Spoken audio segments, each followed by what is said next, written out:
It's the time of year where many different weather scenarios are possible. Stormy weather, obviously, as we've seen, but also we could see high pressure and fine late autumn sunshine and misty mornings. Also the time of year where people start scanning for any cold weather and any whiff of snow. I'm here to tell you that none of those three scenarios are particularly likely, but I can guarantee there will be more rain in the next 10 days. Here's the bigger picture. The view of the jet stream. It's been particularly active recently and also particularly south shifted, taking low pressure systems and wet weather across Spain and France, as well as bringing them towards the UK. Not a huge deal of change over the next 5 or so days, although signs of it weakening a little bit as we head through the weekend. But look at this, another ribbon high in the atmosphere of active, strong winds as the jet stream barrels its way back towards the UK for the new working week. But it has shifted a little further north, and that is perhaps one trend that will continue through the next couple of weeks. With the jet stream coming in like this, you know that means low pressure, and that's what's going to dominate our weather for the next several days. Spiralling around us through the rest of this working week, then we'll see another tangle of weather fronts and another low for Sunday, and another one follows them behind on Monday. These weather fronts will bring outbreaks of rain, but as you can see, they're always coming in from the west, so bringing reasonably mild air with them as they do so from the Atlantic. Let's just rewind because there is a little gap, a brief respite, as you will, for Saturday. We're not really in a ridge of high pressure, we're in what's known as a col, where you're between two areas of low pressure and two areas of high pressure. It's a kind of weather no man's land, and that's where we are on Saturday, but it does mean that most of us will have a fine day on Saturday.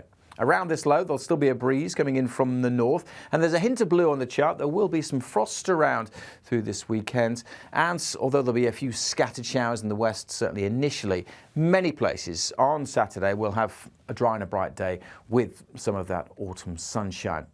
As we go through Saturday night, however, be aware that it will turn pretty cold, a more widespread frost for Sunday morning, with still a few scattered showers across the far north. Perhaps not as cold in the southwest because the cloud could be moving in here as we start to see the next weather system coming in. But as I said, for many, Saturday does look like a window of fine weather, but it will bring with it that likelihood of morning frosts and also some fog with light winds. That's almost inevitable at this time of year.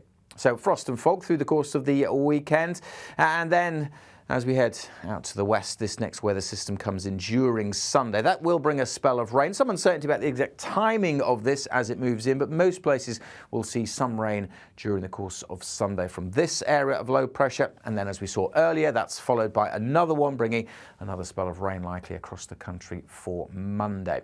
They will be bringing bands of rain, but they will also be bringing milder air. So it turns a little colder in that col through Saturday, but as these weather systems come in from the Atlantic, as I mentioned, they're going to be drifting and bringing with them relatively mild air from the west or the southwest. So we'll start to see the temperatures rising as we go into it next week. We'll look at that in a bit more detail in just a second. But first of all, let's look at the rainfall because it's all coming in from the Atlantic. So it'll be western areas that bear the brunt of the rain. And these two charts show the accumulation of rainfall over 4 days from Friday through the weekend and Monday as well, from two different models, from the Met Office model and from the European model. And in pretty good agreement that it's going to be western areas, these darker colours, the darker oranges, and particularly the hills that see the most rainfall, with parts of the east with the rainfall shadow not seeing as much. So yes, we are expecting some wet weather over the next 4 or 5 days, but nothing exceptional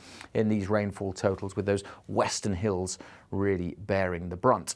What about those temperatures? Well, as I mentioned, we will be seeing an uptick into the new week next week. I picked Birmingham here to show the meteorogram or the temperature trend. I could have picked almost anywhere, showing these red box and whiskers plots are below the average line, which is this line here, for the rest of this week. But then they do jump up a little bit, and it's turning a bit milder into next week. And the nights in particular, that dip, as we saw, an increased chance of frost through the weekend as those nights get colder and colder than average before they also take an uptick and mostly above average throughout next week. So on the chilly side through this week and into this weekend, and then turning milder again for next week. What about the rest of next week? Well, it's likely to be dominated by low pressure. This is the pressure trends from the multi-model. So when we run all the models many times, blue is low pressure. The dates going forward along the top. Previous computer model runs down the side. So a strong signal here, a lot of consistency that, well, it's going to be low pressure dominating as we've seen through the weekend, but also for most of next week. The blues get a little paler as we go through the latter part of next week, but still it looks most likely that low pressure will be dominating. Another way to look at that, and this is just from the European model, is to look at the pressure anomaly or the pressure when compared to average, and the bluey green colors here are when pressure is going to be lower than average, and this is averaged over the whole of next week, so from Monday to Monday through next week. And you can see that across the whole of the UK we're in the bluer zone, so pressure is going to be lower than average, and particularly lower than average up to the northwest of the UK. So again, just telling us that signal that low pressure is going to be in control, and that more likely than not it'll be westerly winds, which means western areas are more likely to see the wetter weather, and that's what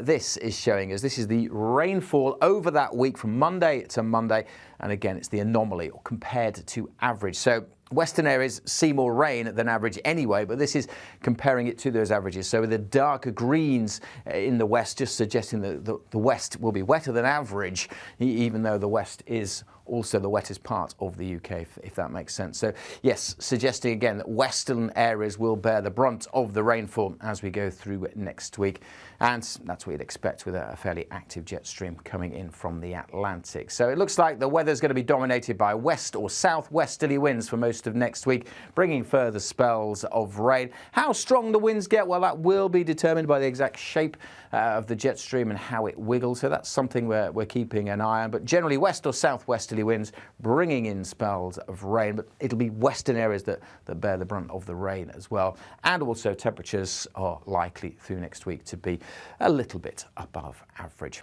As always, for the day-to-day details, please do keep up to date with everything the Met Office does. You can follow us right across social media. But if you're watching this on YouTube, please do hit subscribe.